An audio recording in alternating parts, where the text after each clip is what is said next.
All right, I heard the ding, so I think that means we're live and we've got a bunch of people in comments, which is wonderful. So I won't mess around too much other than to say hello to all of you.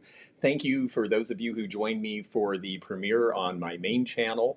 And here I am live. Hopefully you can hear and everything is going well. I am uh, I just, well, someone I noticed Willie Joe said, hello, everyone. I hope you're all having a great 2023. And I am, but I have to admit, I went right to work on New Year's Day. I am in the Northwest and I'm here to get my van and pack and go headed to Florida for my Florida show season. And I had some folks up here who had wanted me to come and take a look at some things, do a little picking, do a little buying, and they were all home on New Year's Day, and I thought, great, let's do it then. So I jumped right back into it, and so I decided that why not have a little live haul video? So I'm going to show you what I got yesterday, and please. I'll try to keep looking in the comments here. Jan, it's nice to see you too. I should say hello to all of you who are here, but so many of you were just with me in the other chat. So I'll just say hello to all of you who came over from there. Thanks to all of you who were joining us new here on the live channel. And really appreciate all the support. We've been having a lot of fun. So I guess I should just get right to it. And I'm going to just sort of pick randomly. I have things out where I can kind of get to some of them, and I might have to dig a little. But I had a I have my first antique show of the season will be in Venice, Florida on the 14th and 15th of this month, followed the week after by Mount Dora, which is just north of Orlando. I just noticed someone said anything happening in Orlando, and I will be in Mount Dora for the January and February extravaganzas. I have shows in West Palm Beach as well, so I needed to bring some stock with me and not just rely on what I've already got in Florida. And so a lot of this will come with me. Maybe not all of it. A little of it might stay in the Northwest, but let's show you what we got. And we'll start with, I got quite a bit of pottery, and I know we've got some pottery fans out there, and I really feel like the pottery market is starting to make a turnaround, but the prices are still pretty low. So I felt pretty enthused when one of the people I met yesterday said, oh, I've got a collection and I have some Roseville and some Weller, and I know those things don't go so much anymore. And I said, well, you know what? I actually have always been able to sell those items, and I would love to take a look at your collection. So um, let's see here. Yes, and it is nice to be back in the Northwest. It's a very brief trip for me. I was one of the people stranded in the great airline debacle of the end of 2022. So I got here, 3 days late. I basically have had enough time to make these picks, take my van to be gotten ready for the big trip across country, and then it'll be off we go. So, but I'm going to start with these because these have sort of an interesting shape, I think.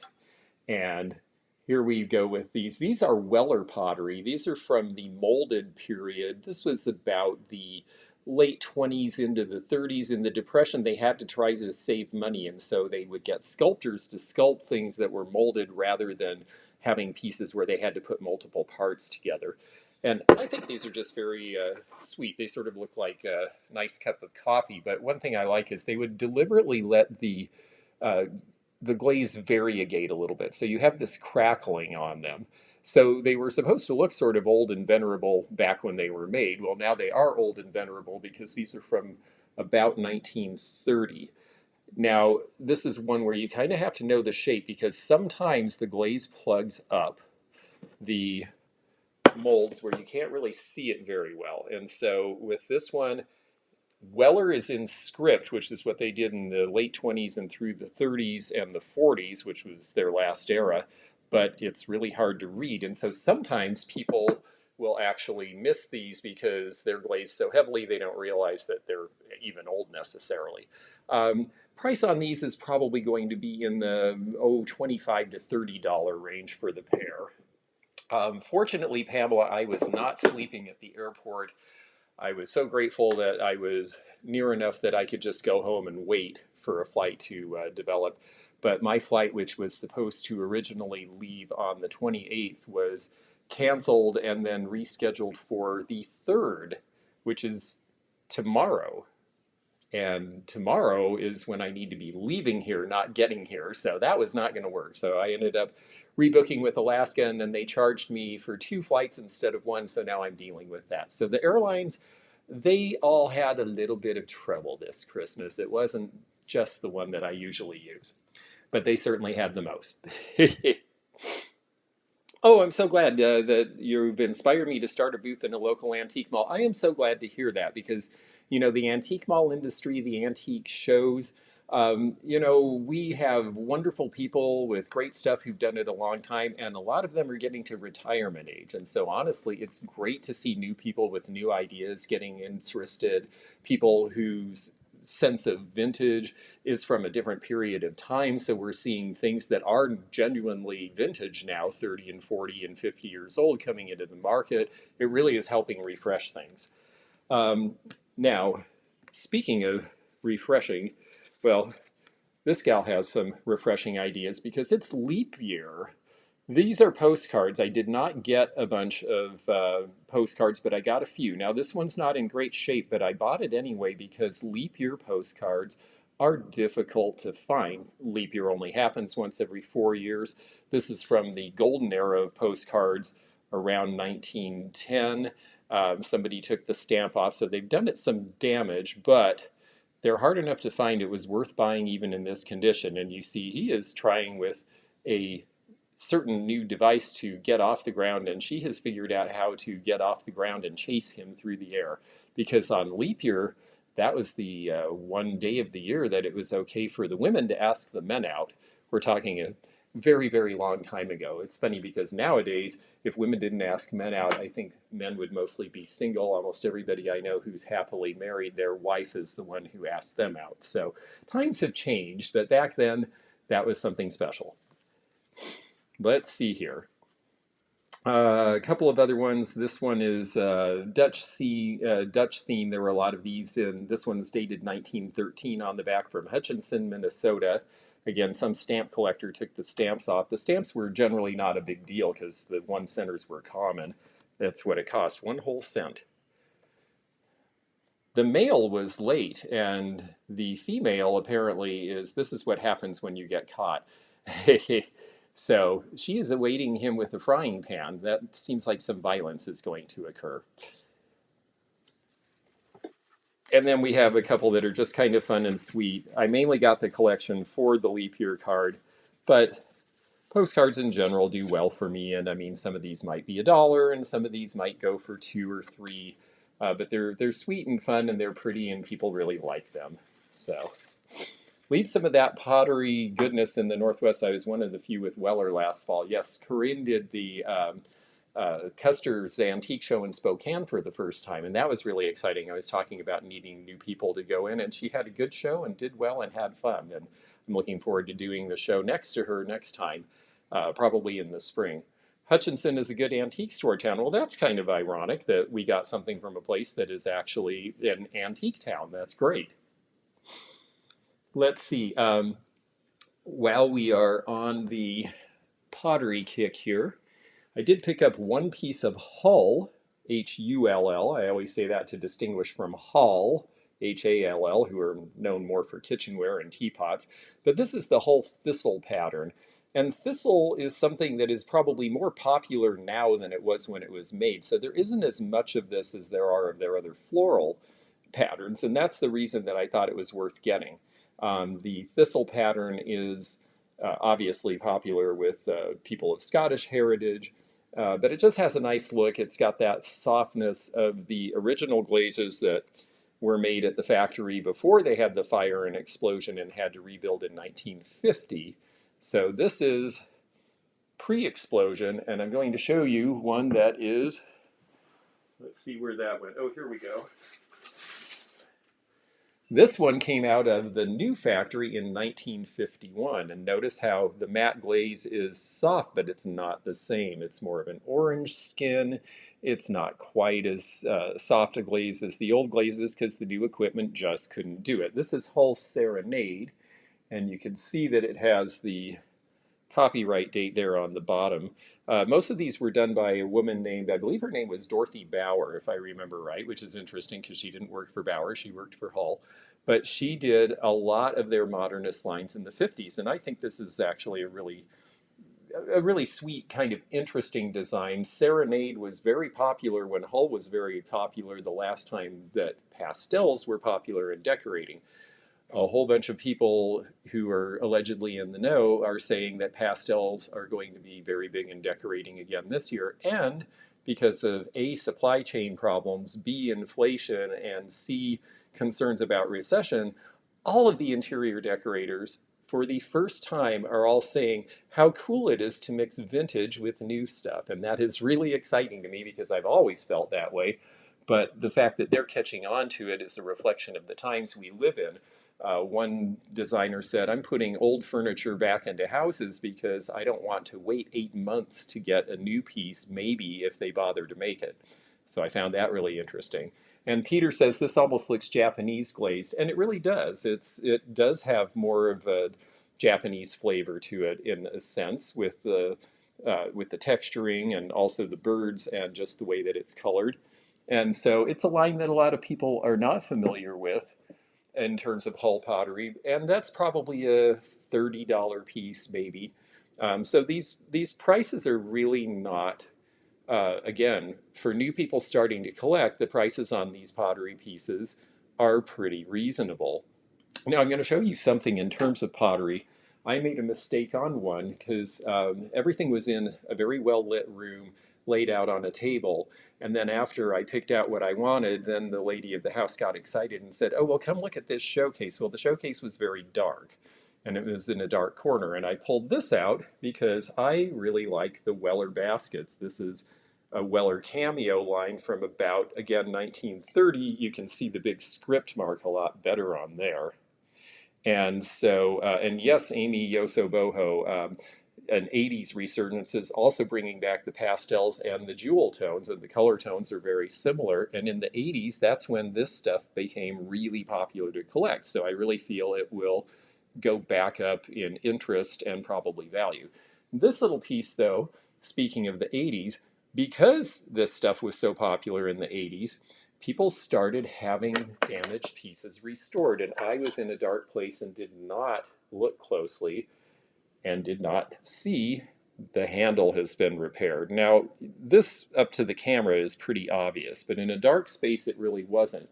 What I should have done, what you can do, black lights are useful for a lot more than just seeing if some piece of glass glows.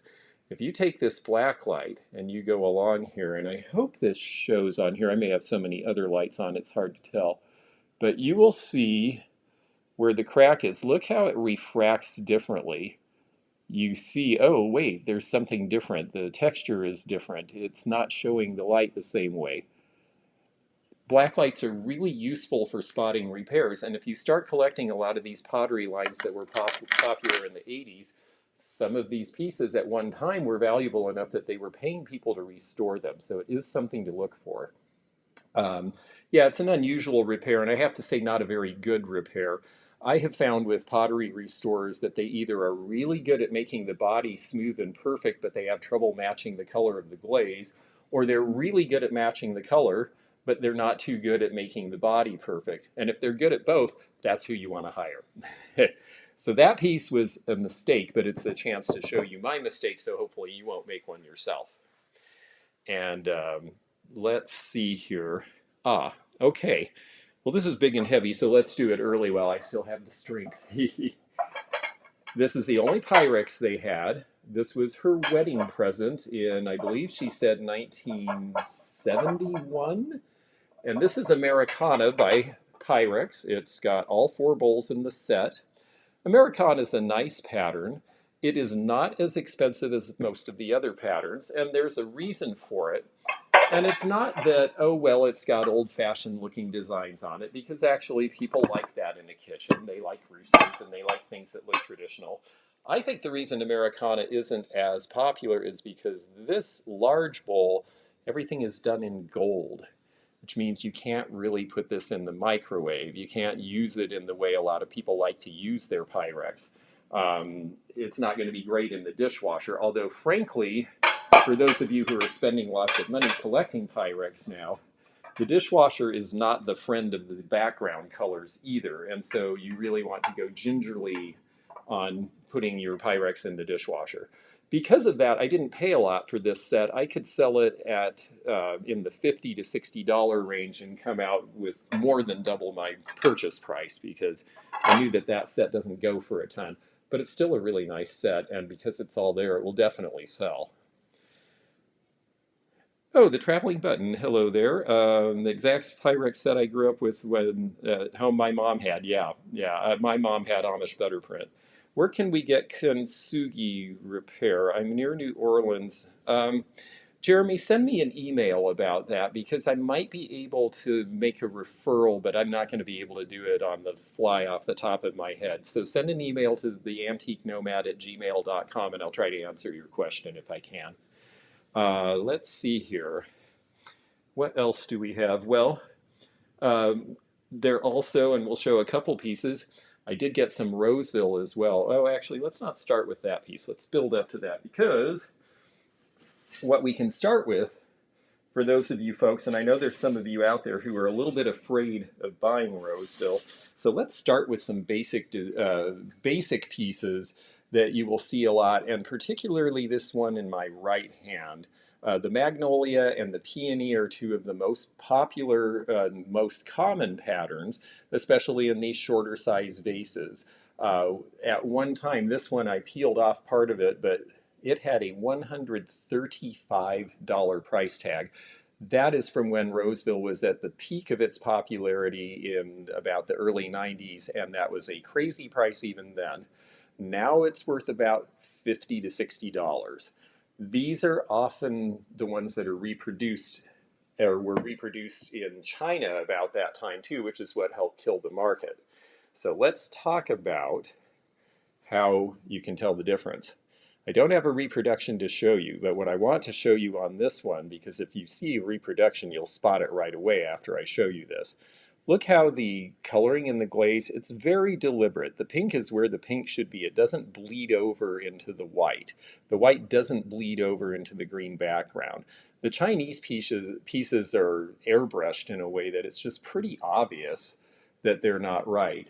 The Chinese pieces for a while did say Roseville, USA on the bottom. Collectors complained enough that finally our government started enforcing its own laws and told the Chinese they couldn't put USA on it anymore if it wasn't made there. So the later reproductions just say Roseville without USA. That's a clue. And the Roseville doesn't usually have that long R with the tail. It stands more upright. So there's a whole lot of reasons. Sometimes the reproductions are done on white clay, but it's usually the decoration you look for. It's just sloppy compared to this. These were hand done. They did the branches by hand. They did the petals by hand. So the glazers were really painters, and they were very careful about what they did. They didn't just slop it on, because Roseville was a little more expensive than McCoy and some of the lower end potteries. So it's going to be a little better. The Peony here, this is another piece, and these are basically starter pieces for Roseville. And, you know, they don't sell as well as some of the more interesting looking patterns, quote unquote, or scarcer patterns, but they do sell because they're pretty and people can use them, and the prices are now in a reasonable range. Now this pattern, which is Cosmos, we had a Cosmos lamp at the appraisal, the video I just showed on the main channel, and here's Cosmos in Roseville pottery form. Notice the difference between this and, say, where's another starter piece here? I think I have one more I can grab. No, I'll just grab the one I just showed you. So notice on the Peony piece, it's pretty basic, it's pretty thick, it's pretty heavy. Now the Cosmos piece, there's a little more design around the top. It's a little thinner. It's still Roseville. It's got more detail in the background. And of course they had to sculpt a master to make these from. So someone had to sculpt a piece that looked just like this so they could do the castings for the molds. So this was harder. And you also will notice This one, because Cosmos is an earlier line, does not say Roseville on the bottom. It would have had a paper label, and the paper label was washed off by the original owner. So some of the earlier floral patterns that Frank Farrell designed for them, he'd been their designer since about 1917, and he came up with this interesting combination of Art Deco styling with naturalistic design around 1927, and it really helped keep them going in the Depression. So these are more valuable. This one's probably a $85 piece in the current market. And again, when things were really at a fever pitch, it was probably $50 to $75 more than that. And that's why I'm buying Roseville now, because I do think that it's definitely established a bottom. The prices seem like they're going up a little. The pieces are in tune with the direction of decorating, and I think that we're going to find new people starting to collect it. Also, because it was such a popular collectible in the 90s, and a lot of millennials are interested in what grandma had, and a lot of grandmas had a lot of Roseville. So, for all those reasons, I think it's something to look for. The glaze quality is much higher. It's almost Weller-like. Yes, that's absolutely true. Milliart is in Finland and asked, did Roseville export products to Europe? I've never seen them here. And I have to say, I doubt that they did. The reason they marked USA is because we had to have our country of origin to export things. Most of our exports at that time were just to Canada, because in the 1930s, every country in the world decided that the road out of the Depression was to slap huge tariffs and not let anybody export anything, and then you could have your own domestic industries. It backfired. Almost all the domestic industries collapsed because so many of them were relying on an export market to survive. So be careful what you wish for. Let's see here. This little guy, it's not as common as the Penguin hot cold server, but it might be second most common chrome thing that we see. We see a lot of these little chrome sailboats from the 1930s and 40s. And we kind of should. They're just little desk items. They're paperweights. They lean. They look cute. They come in larger sizes as well. You see this in the medium size the most. I think there's even a big one. But they're just neat looking. I think they were made by Hamilton Products, the same company that made the little chrome ashtrays with the birds that held the matches back in the 50s. I paid all of $5 for this. They usually sell for about 20 to 25, kind of like the Penguin hot cold servers. We see them everywhere, but people like them. That's why they're everywhere, and that's why they still sell. So sometimes it pays to get the popular thing that everybody understands. Let's see here. What else can I show? Constellation Pegasus, nice to see you here. Is Roseville made in USA, all marked USA? If it has an embossed mark, then yes, it will say USA. If it doesn't have any mark that says Roseville, then like this piece, it means that it's earlier and they would have had a paper label. So those ones don't say anything. But if it says Roseville, it will say USA. So if you see it saying Roseville and not USA, it's fake. That's the easiest way to put it. Let's see what else here. Oh, well, since we have someone in the chat who inspired me in this direction, I think I'll show a couple of these. I got a big collection of carved faces. I've been getting really interested in wooden carved faces and wooden made items from the 1980s, because it was a very popular thing then, and I think it's something that's going to grow in popularity now. Now, some of them were very modernist, but some of them were just simply done. We're going to take the piece of wood and let it kind of express itself, and we're going to carve a face, and there it goes. Now, later on, these were made overseas of resin, and it put a lot of this out of business. But these had marks on them, and I'm really thinking that eventually scholarship is going to be what moves the market on some of these. So this one is marked Garth, and it said Made in USA. And this one, this little clown here, is marked not just with the name of the character, which is Wim, but also with the artist's signature, and this one apparently was done as an edition. Now, it's an edition of 4,000, so it doesn't mean that this is particularly rare. 4,000 is actually a fairly high number for an edition, but we have a name associated with this now, so when we see these little circles, we know that this particular artist, who I will do a little research on now that we have an artist name, is connected to these, because I do believe that some of these artists will start to become preeminent. People will compare and see, oh, the quality's a little better of that one, and that's where I think the market will go. And I'm going to show you a couple more. I'm not going to unwrap all of them because there's like a dozen, but let me show you back here.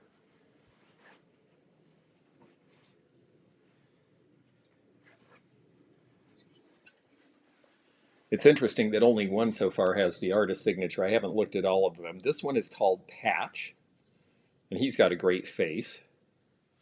And then this one has, again, the Stephen Herrero mark, and it is dated 4/3/1981. So here we go. People ask me what's going to be collectible from the 80s, and I have to say, I think wooden pieces, wood as a medium of expression and art was really not something that was thought of in a commercial sense in the same way until this came along. So I'm looking for these. They're sort of the wooden equivalent of the funky pottery mugs with faces in them. And I just like that the wood actually dictates the direction of the face. So I think those are kind of neat. I will try not to make too many loud noises when I set things down. Oh, Heidi from Rosie's Auction House. It's nice to see you here. Let's see. Well, for something completely different, I'd like to show this. This is a book on Alaskana, and of course I brought it because I'm up in the Pacific Northwest and this needs to stay here where it belongs. But it's not just interesting because it's the Alaska story, and it's not just interesting because it was a $2 fine. It's interesting because it's by a company called Bonanza. Now, there's a company called Superior Publishing out of Seattle that did similar books, and they are similarly collectible. But Bonanza from New York, let me get some paperwork out of there. Bonanza Publishing did a lot of these kind of books in the late 1960s and early 70s, as did Superior, and they tend to be picture guides to historical events. So in this case, we have, here's a fur station in Alaska. Here's the Valley of 10,000 Smokes, where the fog comes out. Somewhere in here we should have, I would think, a good picture. Yeah, here we go. Here is Chilkoot Pass, which is on the Alaskan license plate, and this is where all the miners from Seattle ended up climbing up that mountain back and forth. It usually took about 6 trips to drag all of your stuff up and back of that mountain pass. It was quite a job. You had to be very, very, very determined to go there. Bonanza books like this typically sell for $2 and $3 at thrift stores and estate sales, and they typically sell between $15 and $25 each, and they're easy sellers because they, especially in antique stores and shows and online, because people who are into history look for these. So look for Bonanza, look for Superior. Those are definitely names if you're into collecting and reading the histories, or if you're a reseller, they're definitely worth looking for. Let's see there. Hey, Traveler, good to see you. Where's Haas and Little Joe? I think they're back at the ranch. All right, let's see here. Okay, I didn't get a whole lot of glass in this pick, but I did get this piece, and it is a nice little paperweight. And I have to say, as much as I like paperweights, I like to avoid offshore made, and so I look for ones that have names, and this one has the name. I think I can get it where you can see it. I tried this earlier and it worked. Let's see if we have too much glare here. There you go. You can kind of see it says Caithness, Scotland, and the name in the middle is the name of this particular line. So this particular line is called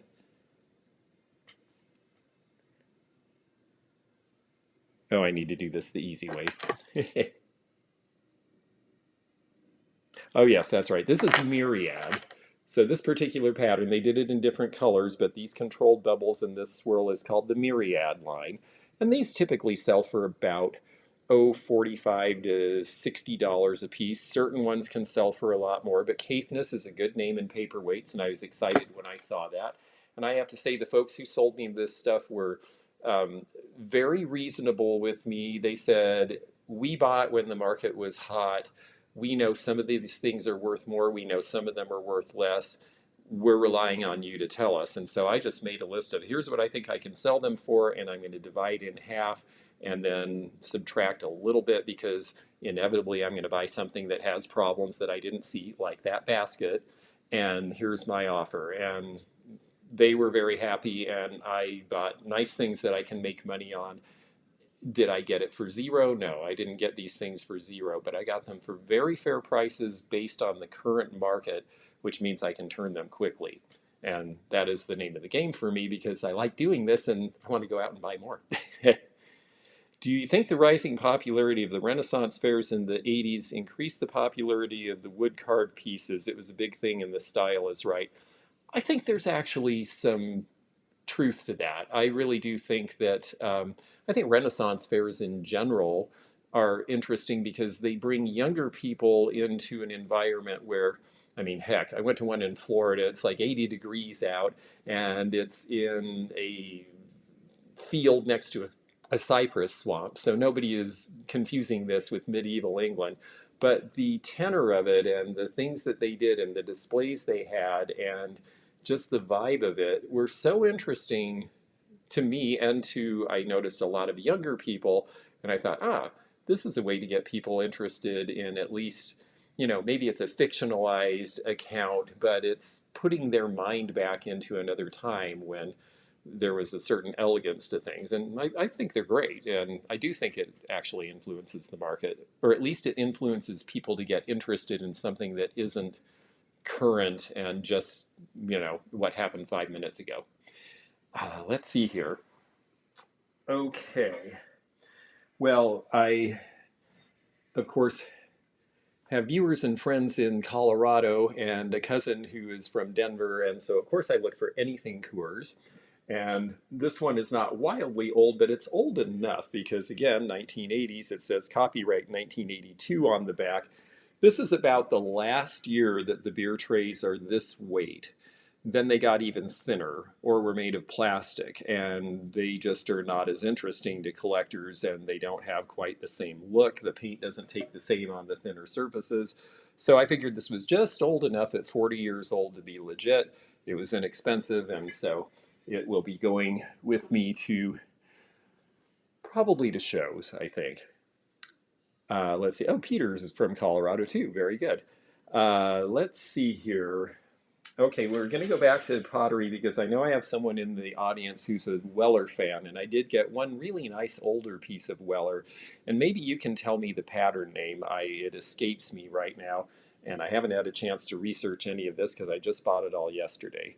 It almost looks like orange tree, but I love that it is this triple vase here.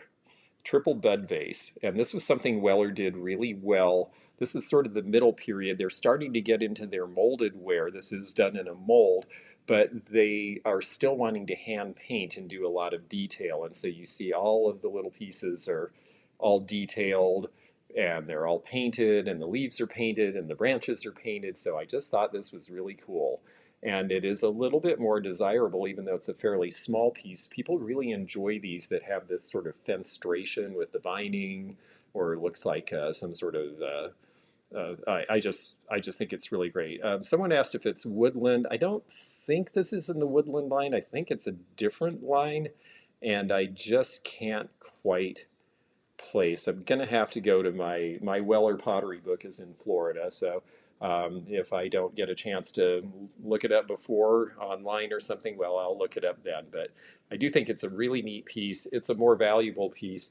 Now, this is their period where this will be very faint, but you should be able to see Weller in, it almost looks like typewriter print embossed there. And you really just sort of see ELLE and part of an R. But this is a neat piece, and it's probably, even though it's small, probably $85, $95 retail, I would expect today. So that was a happy thing to come. And another Weller piece that I like from a much later time, this is more simple, but this is their molded ware. This is around 1930 with what looks like a daisy. And at this point, they have gone from being the largest pottery company in the world to being not even the biggest in America, and Roseville is eclipsing them. And so they start doing things that look a little more like Roseville, but with a little less detail, which in some ways is attractive because you get the flower more. So I like these. I didn't pay a lot. It's probably a $35 piece in this market. And I just think that it's definitely nice. Teophane says it is woodcraft. Okay, very good. He is definitely very knowledgeable about the Weller stuff. And someone else tried to say wood lens, and I was thinking that's not quite right, but he's saying it's woodcraft. So that's our idea on that, and that's great. Oh, Cindy, hello. Nice to have you here. Great to see you. And yeah, it is very cute. I agree. Speaking of cuteness, I'm going to show you the next piece because it's just cute, and I went ahead and took it because it came with a cute story, even though I don't think it's by anybody important. It looks like California pottery. It's very similar to what Kim Ward was doing and some of the other California potters at the time, but the only mark it has is a very tiny little K right there. And it does not seem to be Kay of Hollywood, who spelled her name Kaye and wrote it out. So there were a ton. It definitely looks like California pottery of the 1930s and 40s. It's similar to Weil, where there were 2,000 small potteries that sprung up in the Los Angeles area alone between 1930 and 1945 because we stopped trading with the other countries, and so everything had to be made domestically.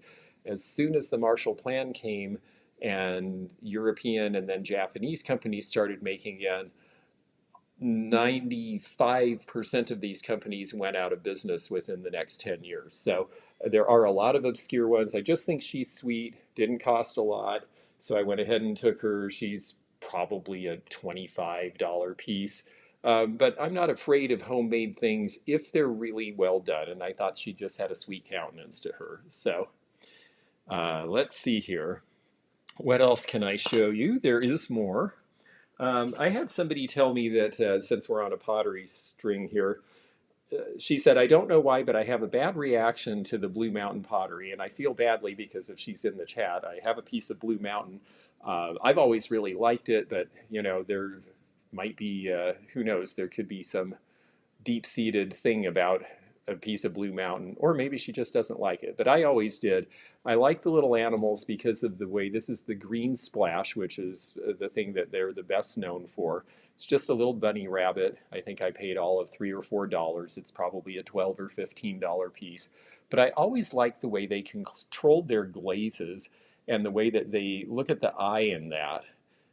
The way that it actually is deliberate. And they had to make it that way because generally this was a one-step process and they just sort of put the light color and the dark color and let them all melt together. But the eyes had to be done as a separate thing.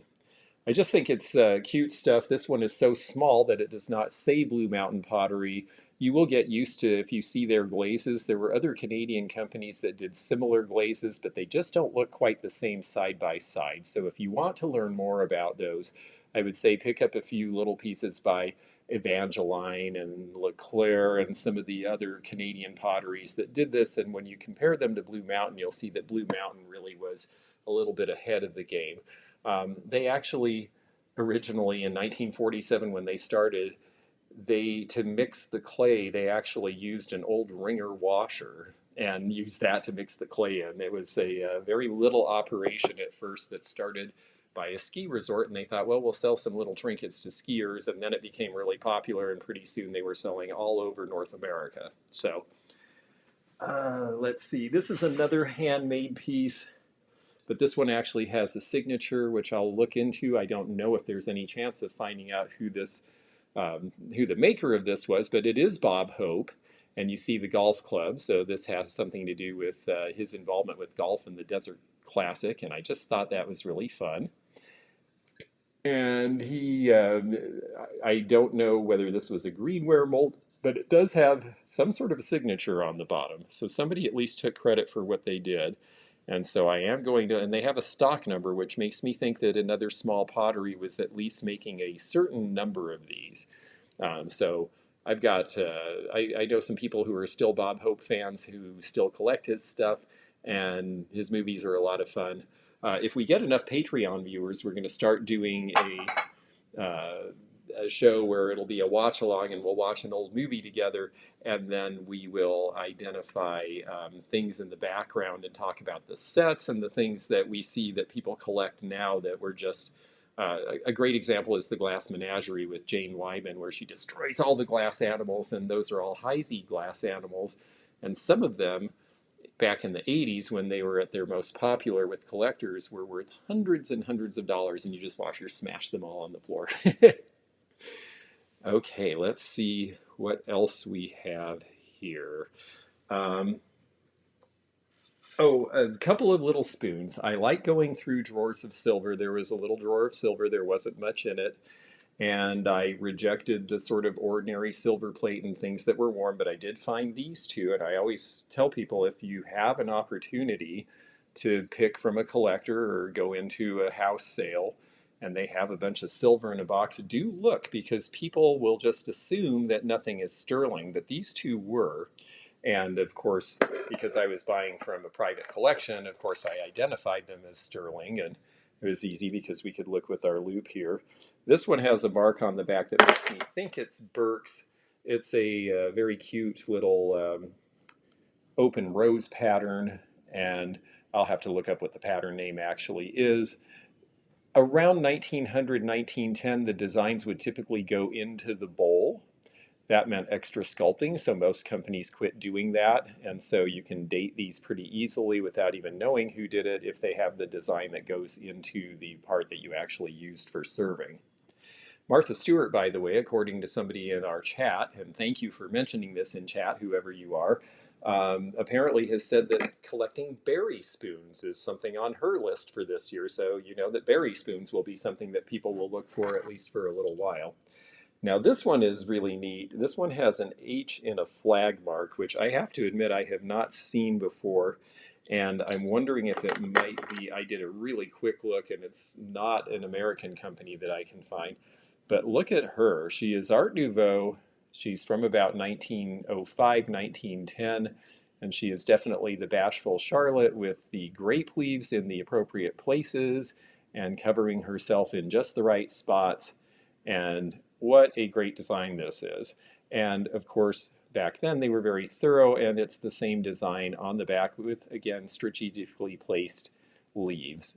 And I just think this is a really neat piece. Anything that has nudes in it, you can figure that whatever the value of silver is, and this is probably an ounce, so let's say it's worth $20 for silver, well, you can probably add 15 or 20 for the fact that this is a semi-nude. Chieftains, Native Americans depicted, those actually sell for more as well. There are certain things that are, this is very nice, and it might be a pattern people collect, but this one is something that a collector is going to want to feature and look at often in a case. And that is so not for scrap value, exactly. Debbie, a berry spoon is large, what she means are the big spoons. They generally have a scoop. They can be quite ornate. They can be silver plate or sterling. And for the big serving pieces, yes, silver plate will sell. And they generally have a very ornate bowl because sometimes they have berries depicted in the bowl, or grapes and grape leaves, or some other pattern. But they tend to be a little bit scoop shaped. They're usually about this around in the bowl, and they usually are about this tall in total.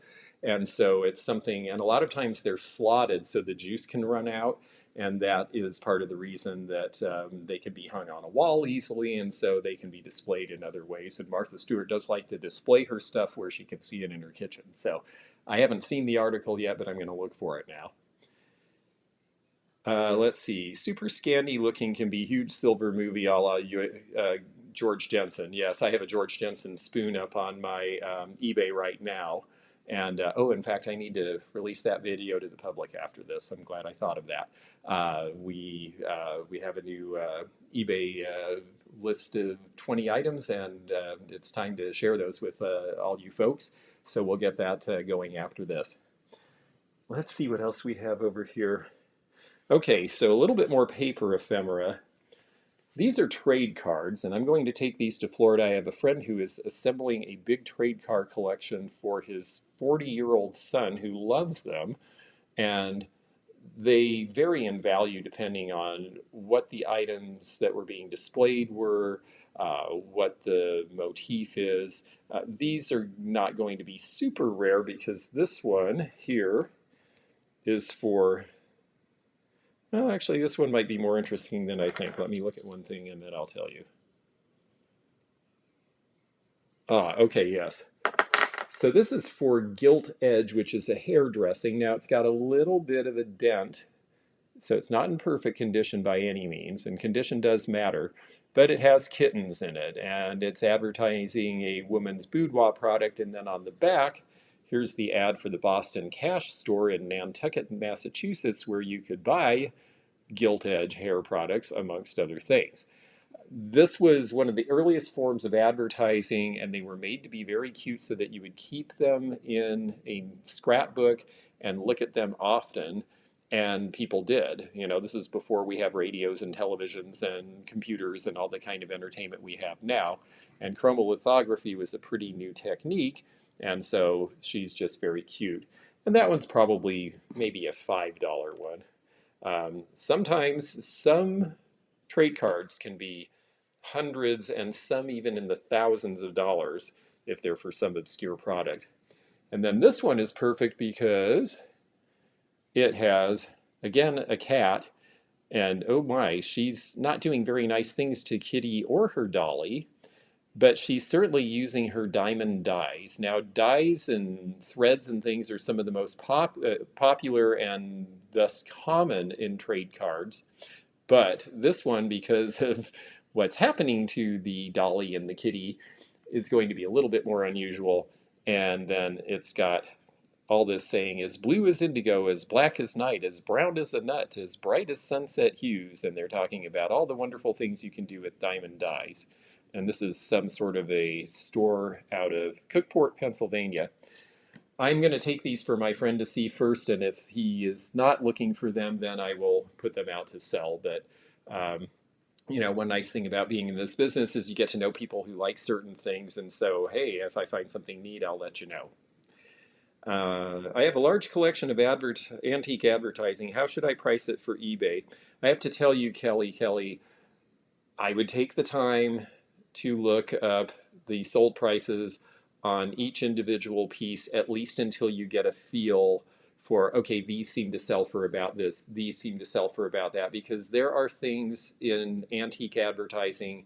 I did a video on antique advertising featuring my friend who does the trade cards, and he has taught me a lot, but there is so much to know. There are certain things that are just really obscure, and you wouldn't necessarily think of it. For example, with photographs, a photograph of a popcorn wagon before there were motorized vehicles, those tend to be very, very valuable.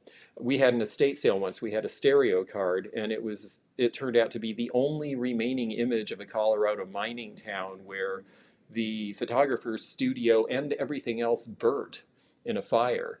And the only record of that town was this one stereo card. He had printed something like 200 of them before the fire came. And that's the only known record of this place. So advertising, paper ephemera, it really does pay to take a moment. The World War II bracelet in your eBay store is amazing. Oh yeah, I really like that one. That was interesting because it had all of the Marine divisions from World War II, including the one they decommissioned at the end of World War II. Let's see here. What else can I show you? Okay. Well, I know some of you folks like glass, and I like big glass, and I think this counts. It's white. White is the color that, you know, I used to not really look for milk glass, but this is a little different. First of all, it's got these buttresses. Whenever I have seen this in the past, this is always proven when I've been able to find them with a label they've always proven to be Venetian, not Murano, but Venice, and they have had the gold tag with the paper tag with the pagoda on it. And so I've seen enough of these with those tags to feel comfortable in buying this as a piece of Venetian glass, not Murano. There is a difference. Murano meant you had to be on the island. That's where your really, really big, serious designers and studios were. But a lot of Venetian glass that's very good was made on the mainland in Venice, and this is one of those pieces. Because of the interest in swung vases, because people have all these dark walls that they are painting this year, they're looking for light things to pop out against them. I think the time is right for this piece. Again, I didn't pay a lot for it because I have not traditionally paid so much for this color, but I'm starting to think that, you know, modernists tend to like white, and this may have been a better purchase than I thought. So I think I paid $25 for it. So I think somebody is going to really enjoy that. And it's nice and big, and, you know, size matters where glass is concerned. People seem to love big glass. Let's see here. All right, what else do we have in here? This is a silly thing. I don't usually buy these, but I like miniatures and dollhouse stuff. Remember when people would get kits and they would take cans and they would cut them into little pieces and then they would make riggery of them.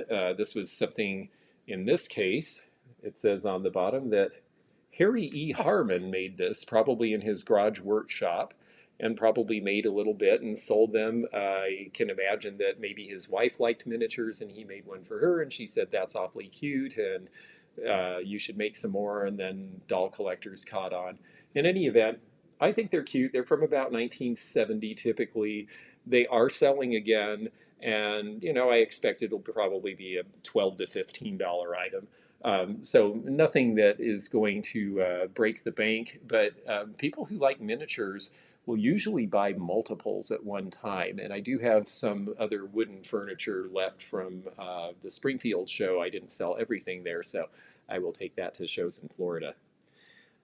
Let's see here. What else is close at hand? Oh, here's something we can show. Actually, a few somethings. I've talked lately about David Winter cottages a few times because, again, another thing that was popular in the 80s that sort of had a big run and then sort of had a big fade. But this one is, let me make sure I'm reading that. Yes. Gonna make sure I have the right date before I tell you this. Yes, that's what I thought. Okay. For the new year, I need to find my readers. This is dated 1982, so this is fairly early for David Winter, and this is a larger piece. There are lots and lots of the little ones, and they don't sell for a ton, but this is larger, and these were cast in ceramic. They're not plastic. They're hand-painted. They went for pretty big prices at one time, and these larger ones, and particularly the ones based on Scottish castles, still have a pretty good collector following. And so these are the ones to look for. Now, I got a big collection of David Winter all at once because it was inexpensive and already in the box, and I thought, sure, why not? But I definitely am picking out these and doing a little extra research on these, and we'll see where they price. But this is definitely the type of thing, if you are starting to look at his stuff again, which people are, these are the ones that you really want to seek out. So I was excited to get that. And I have, oh, here's the other one. Okay, now I can do my side-by-side for you here. These are both Royal Copley, and they are basic pictures. People usually think of Royal Copley for cute little animal figures, but they did a lot of stuff. They did a lot of the same stuff over and over.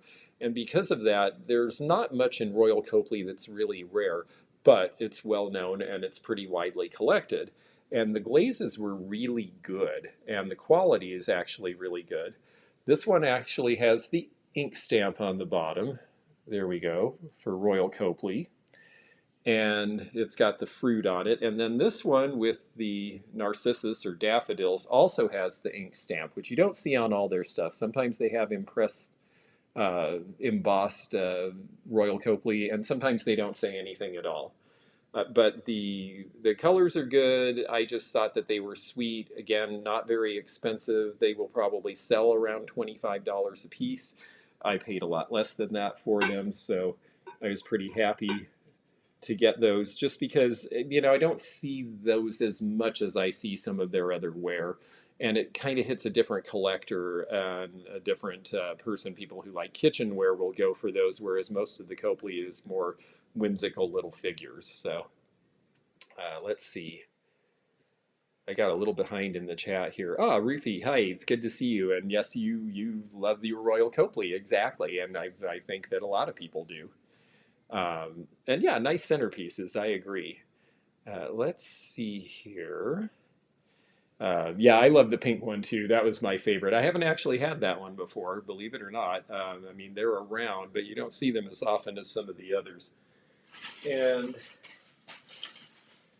had to get a piece of McCoy when I saw it was this piece. In fact, I got two of these. And here is the frog. And I got a kick out of this one because whoever was collecting this, oh, sorry, read my question. All right, well, let me see if I can. What time should I set the eBay haul premiere for? Oh gosh, let's see. Well, it's about 7:30, about half an hour from now. I think we should be wrapped up by then. That would be great. Thank you. And so then this little guy says that he was found by this collector in 1995 in Louisville, Kentucky. And they paid $26 for that. And Ruthie, if you really like that piece, send an email to the Antique Nomad at gmail.com because I actually will be unpacking and repacking before the show. I could put that one aside if you like it. Anyway, the little frogs are very popular. I got two of them. The other one also said where it was found. I thought that was kind of fun. So we know he's hopped all over the place, and now he's going to hop cross country the other way. Say that 3 times fast. But I always like the hand painting on these, and you even see this little line of warts on him. If you look, this is when McCoy was starting to detail things a little bit more. So he is a cool piece, and they always sell, so I always buy them. Let's see here. And Fiesta ware, I got 4 of the mugs in this lime green. This is different from the 1950s chartreuse, but it is the bright Fiesta. The one nice thing about this is that this era, by this time, Fiesta was lead-free in the glaze. The 1950s colors, not necessarily so. I've been learning a little bit more. Lead in glazes, if they are vitrified properly, meaning the clear coat is over them, is not really supposed to be anything that will affect you. But if it has crazing or cracks or damage, then the lead in the glaze can be bad. And that's part of the reason. I know I'm very fussy about condition, but that's one of the reasons why. The other thing is that the brighter the color on the old china, the more likely it has lead in the glaze. So if you're concerned about that, you can get testing kits and see how much lead is in a piece of dinnerware before you use it. But for the most part, it's really trace amounts, and it's honestly no more dangerous than you're way worse off using pewter that has lead in the alloy, where you're actually getting the lead leaching into your food. If the dinnerware is made properly, it won't do that. Let's see here.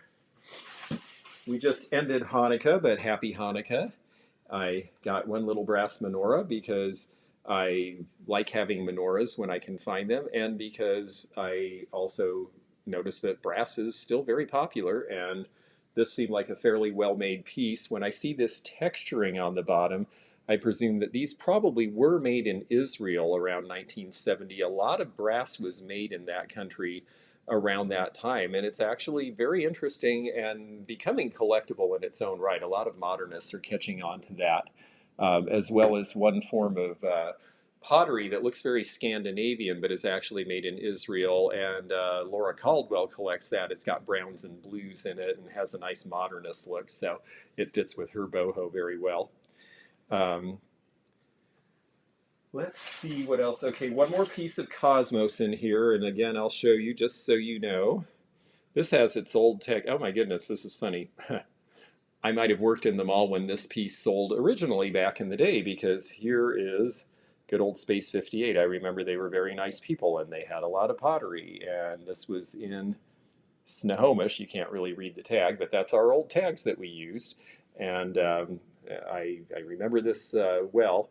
It is a very nice little Cosmos piece. They paid $80. This piece probably has kept its value because this pattern is harder to find and it's earlier. And again, notice no mark on the bottom that says Roseville on this one, because in the late 20s they were still using paper labels. So it does, if you like Roseville, it's worth buying a book that will show you their various patterns and give you an idea of what's in the line. One of the reasons Roseville was very popular is because it was really well documented, so it was easy to know what you had and what you were missing from your collection. Let's see here.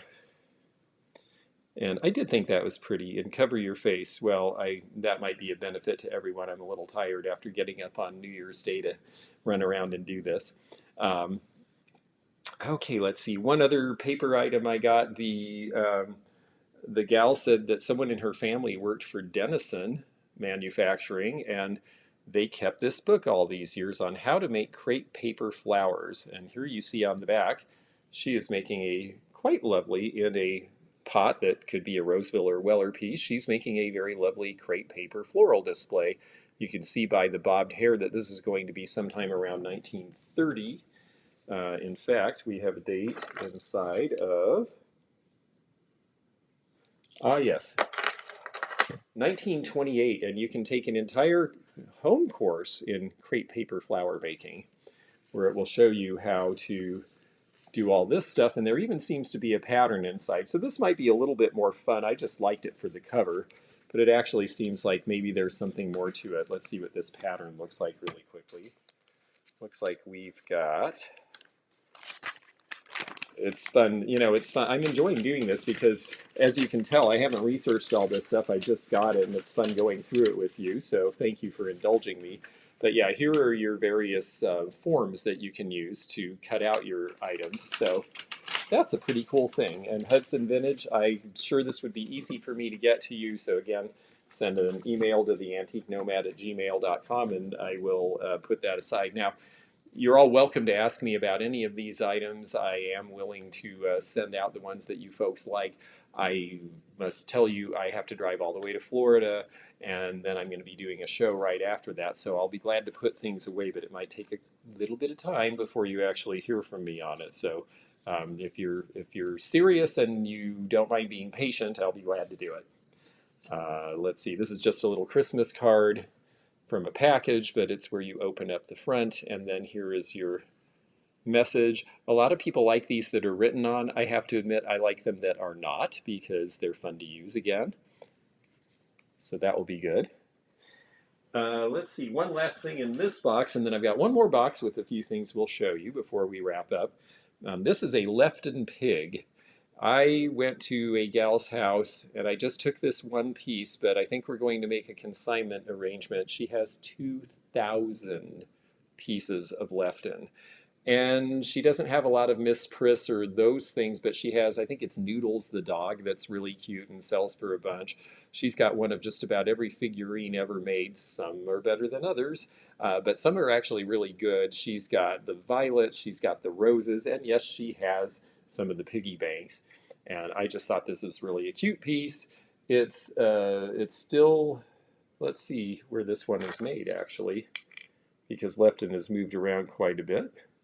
Yeah, this one is a little bit more recent, so you know, it's not something I'm going to sell for a big price. Probably about $18, $20 would be the value on that. But boy, she's got some stuff. So she's even got some of the reindeer from the Christmas series. We see a lot of the holly berry and Lefton, but we don't see the reindeer very often. And she said, "Oh, I've got a box full of those." So I think I'll be back. All right. Let's go to our last box and show you a few more things. I was busy yesterday. Let's see what else I can show you here.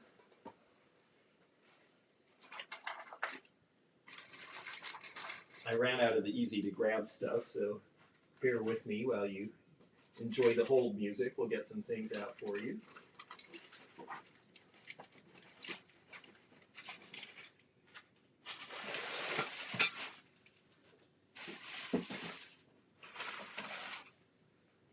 Here we go. Grab a few of the things that are left that are the more interesting. So this guy is a poodle, and he looks very much on the surface like one of the ones made by Karamos in Austria, which used to sell for pretty big prices. But that was in the 40s, because in the 50s, the Japanese took over the market, and this one is by Shafford. But it's actually part of a line called American Kennel Club. This is when the Japanese are starting to realize that there is better money in making realistic depictions of things in larger sizes than there is in making cute little 19-cent critters that people buy and then throw away.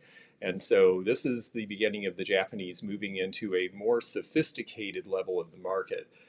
So because of that, I do think there is a collector for this, besides just poodle collectors. And I think the value of this one, I'll have to look it up because I haven't had this in a long time, but I think this is maybe $35, $40.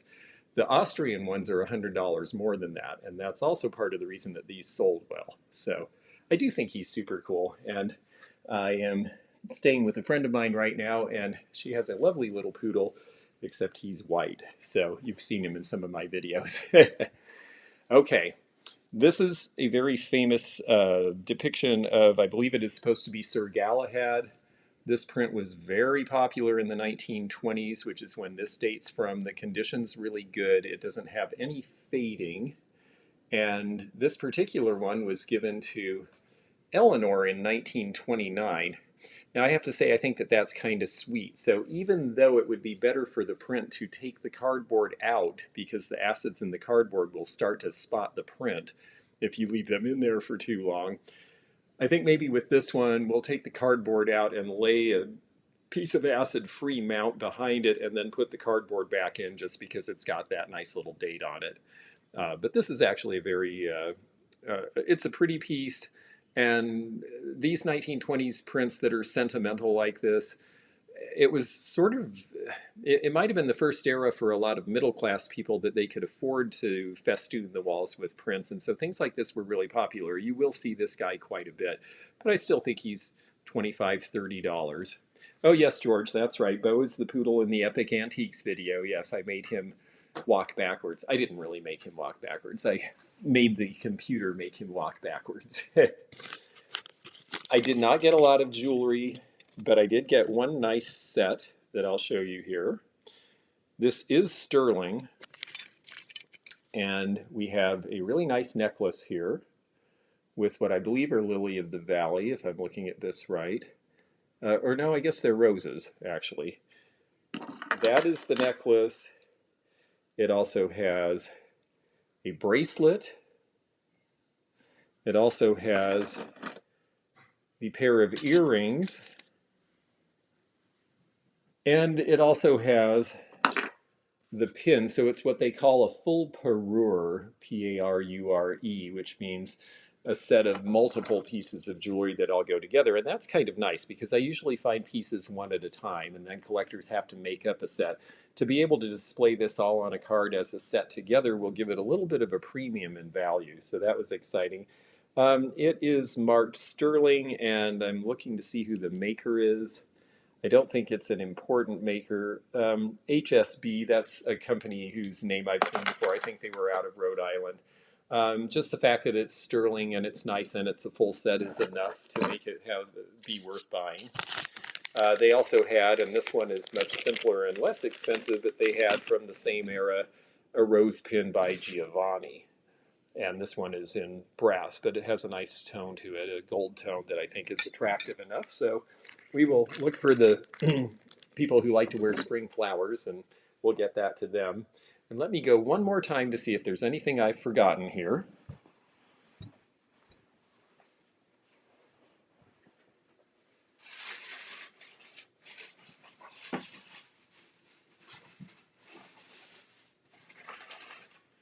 Well, I guess the last thing will be a toast to the new year to all of you in the form of, in this case, I won't lift a glass, but I will show you this Heineken Tavern light. And if I can get this to go in there. So there it is. I don't have it in there quite right, but I'll hold it so it won't fall out. But this does light up. I tested it before I bought it. They would reverse paint the glass, or sometimes they would be plastic, but they have these very substantial metal pieces here that are the light. They had to hold up because they were used in taverns. These were usually used near the cashier, so the cashier would have a little bit of light to make change, and you're also advertising your piece.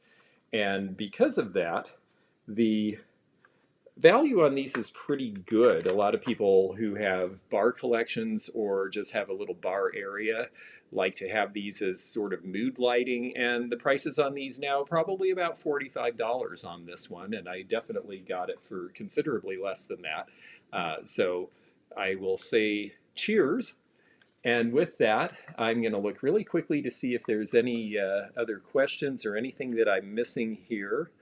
I see some really fun buys that people have had with buying a piece off of a counter and finding out it's 18 karat gold. That's a pretty great thing to have happen. And I am just looking real quickly here. It looks like the crepe flowers are sparking interest again among the young just a little bit. It's always nice to see the older crafts come back, and I do agree. And I think that we're seeing a lot of people. You know, there was one thing, as difficult as it was, the lockdowns and people being in close quarters, people started to take up hobbies again. People started to find something to do while they were indoors, because 24 hours a day of I'm working at home on the computer, and now I am staring at the computer some more. I mean, I don't want to talk down the computer because here we all are, and it's wonderful for doing this and creating community and sharing ideas and information. But when that was all there was, people started looking for other things they could do. And I'm seeing younger and older people taking up sewing again, taking up home crafting of various sorts. I see people making things again. And it's really refreshing to see people. You know, some of the problems we're having in the economy right now is that there are so many young people who have only learned the computer that now we're finding there's a real skill shortage in certain mechanical dexterity things and stuff that we need to make things go. So I really hope that this, you know, I hope this doesn't just help the antique market. I hope it helps our whole society to reconnect with the physical world and the other things that we do beyond just the cyber world, because they can both work together really well if we don't forget that one is not more important than the other. And with that, I guess I will just say thank you all very much. I had a lot of fun, and I obviously was busy on the 1st of January, so now I'm going to pack all this stuff up and start getting ready to head to Florida. For those of you who are down there, I hope to see you in Venice on the 14th or 15th, or the following weekend in Mount Dora, or the first weekend of the month for the huge extravaganza in West Palm Beach. And the rest of you folks, I will be continuing to do our Monday and Wednesday premieres over on the other channel. Please come chat with us and hang out there. It's so good to see all of you, and Happy New Year. And with that, I'm going to stay in the chat for a few more minutes. So if there were other things that you wanted to see or talk about, well, let me know. And otherwise, good night for now.